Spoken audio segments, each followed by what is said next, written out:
Hey guys, this is Gurjap and today we'll begin with operation on sets. First one is union of sets. तो अगर आपके पास कोई भी दो set हैं, से set A and set B, अगर आप उन दोनों के सारे एलिमेंट्स को एक सेट में कंबाइन कर लें, वो जो कॉम्बिनेशन बनेगा दोनों सेट्स के एलिमेंट का, उसको बोलते हैं union of sets. Okay, union को रिप्रेजेंट करते हैं इस साइन से and we can write A union B as A union B. Okay, इसको सेट बिल्डर फॉर्म में कैसे लिखते हैं? So for any two sets A and B,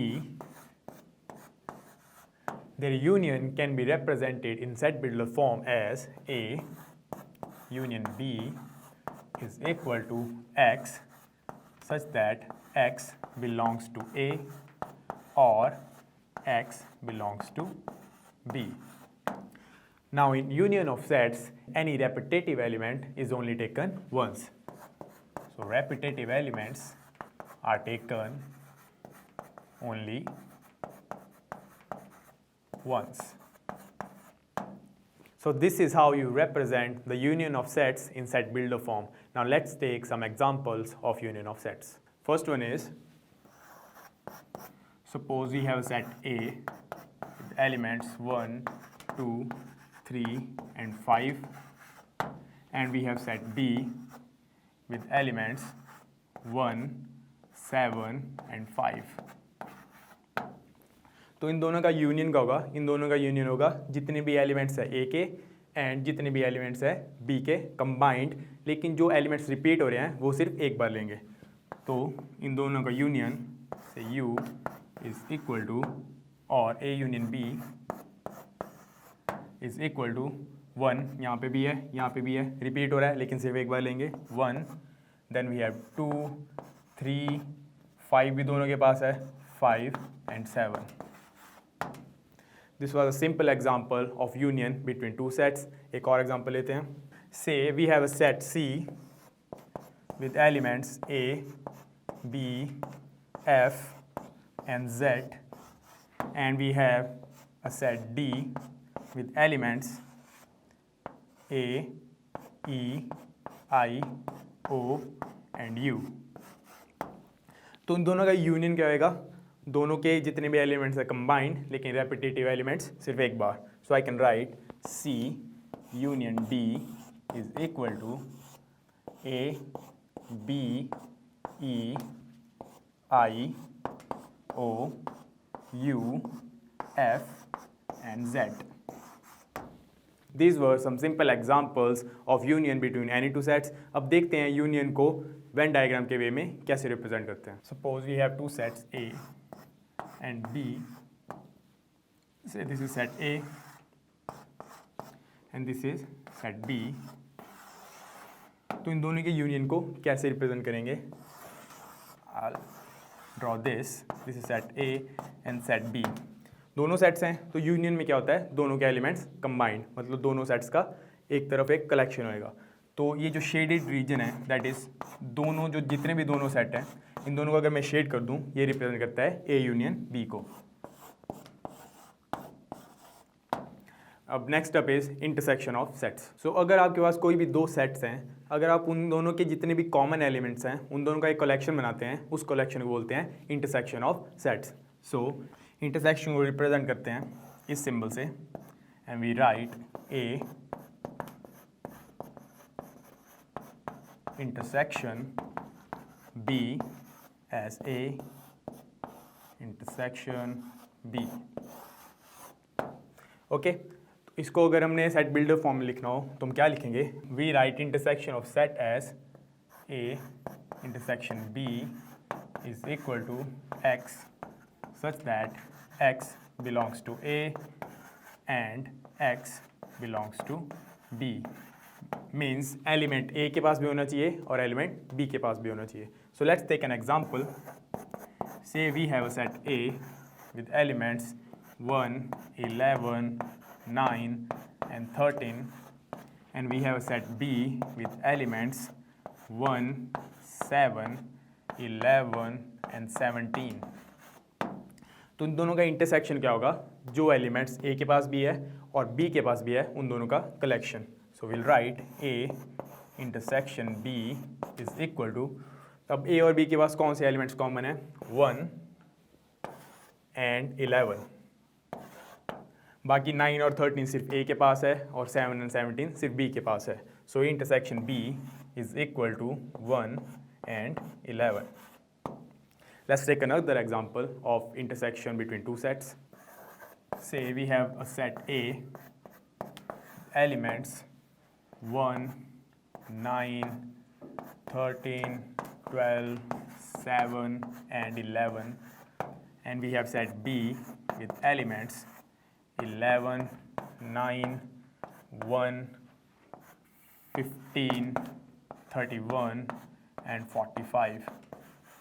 So इन दोनों का इंटरसेक्शन क्या होगा? दोनों के कॉमन एलिमेंट्स. दोनों में कॉमन क्या है? 1 कॉमन है दोनों के पास, 9 कॉमन है, फिर 11 दोनों के पास है और इनके पास सिर्फ कॉमन 3 एलिमेंट्स है. तो इनका इंटरसेक्शन क्या होगा? A intersection B is equal to 1, 9 and 11. Okay, so these were some examples of intersection of sets. Let's move on to some properties of union and intersection of sets. So the first property of union of sets is law of commutativity. So law of commutative क्या होता है कि A union B is always equal to B union A.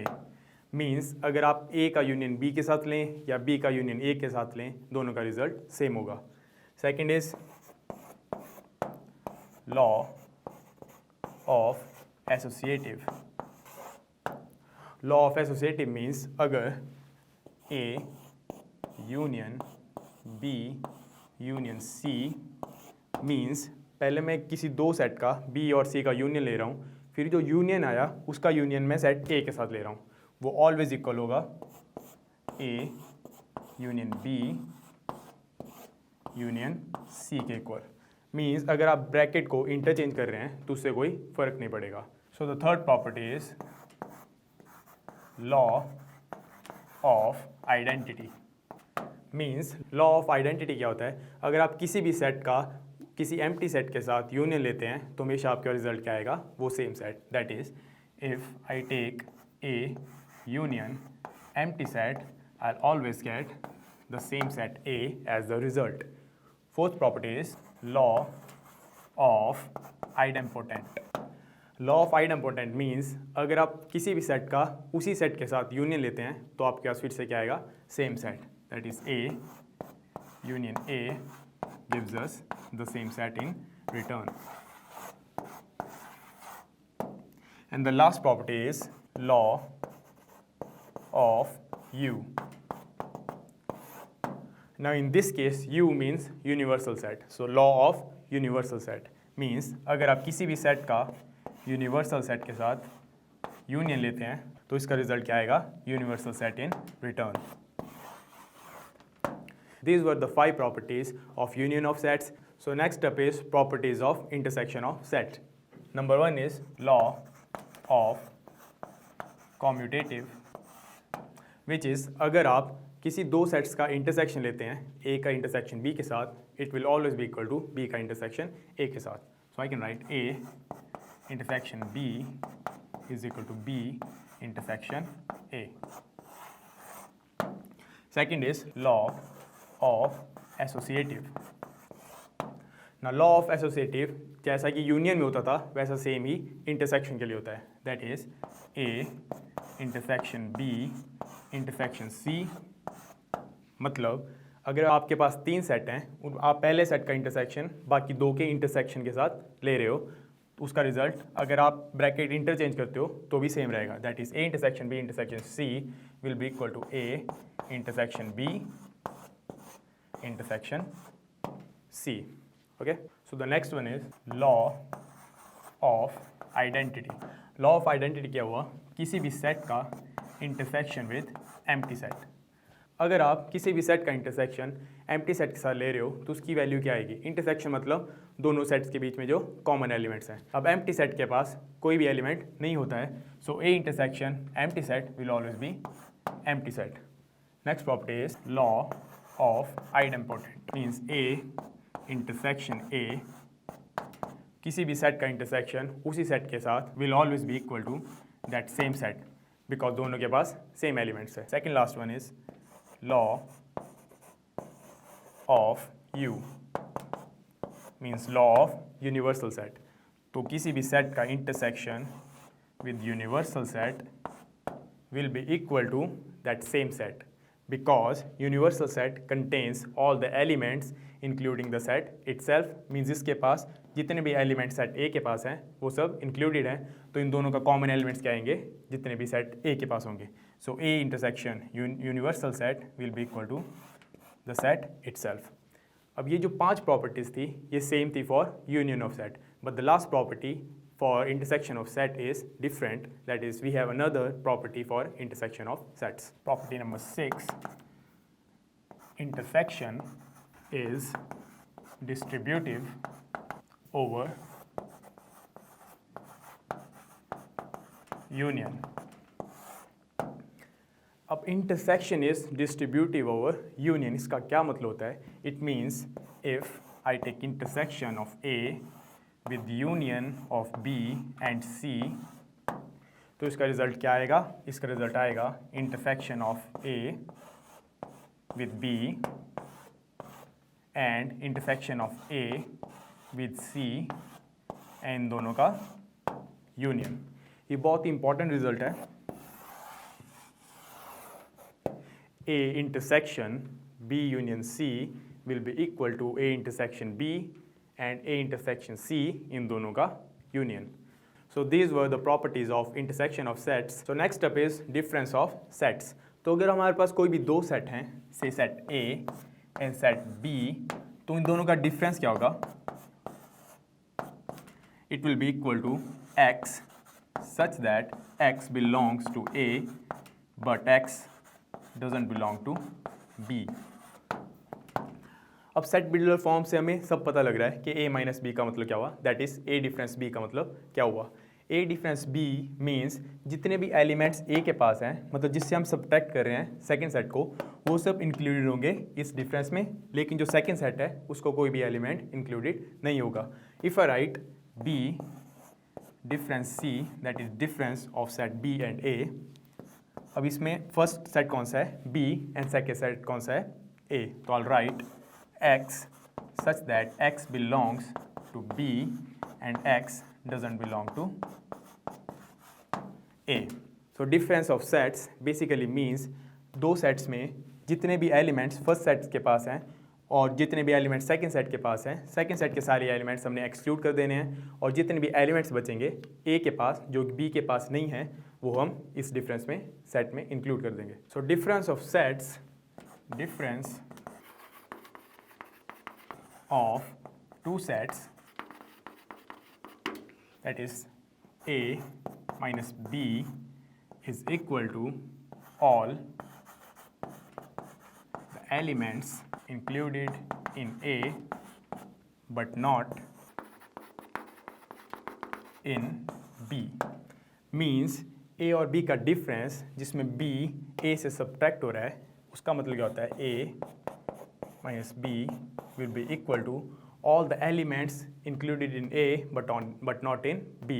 मतलब जितने भी elements A के पास होंगे लेकिन B के पास नहीं होंगे वो सब इस सेट में इंक्लूड होंगे. And we write it as X such that X belongs to A and X doesn't belong to B. Let's take an example of difference of sets. So let's say we have a set A with elements 1, 3, 7 and 9, and we have set B with elements 1, 9, 11 and 13. So A minus B, that is difference of set A and set B, will be all the elements included in A but not in B. तो A के पास कौन से element है? 1, 3, 7, 9. But हम choose सिर्फ वही करेंगे जो इनमें से B के पास ना हो. तो B के पास कौन कौन से हैं? 1 और A. 1 और 1 दोनों में कॉमन है. फिर उसके बाद 9 भी दोनों में कॉमन है. तो इन दो एलिमेंट्स को एक्सक्लूड करके जितने भी एलिमेंट्स A के पास बचेंगे वो डिफरेंस ऑफ दिस सेट में आएंगे. तो अपने पास कौन से एलिमेंट्स रह गए? 3 and 7. So this was it for today. Next time we'll begin with some examples of union of sets, intersection of sets, and difference of sets, and we'll continue with complements of sets. Till then, keep practicing.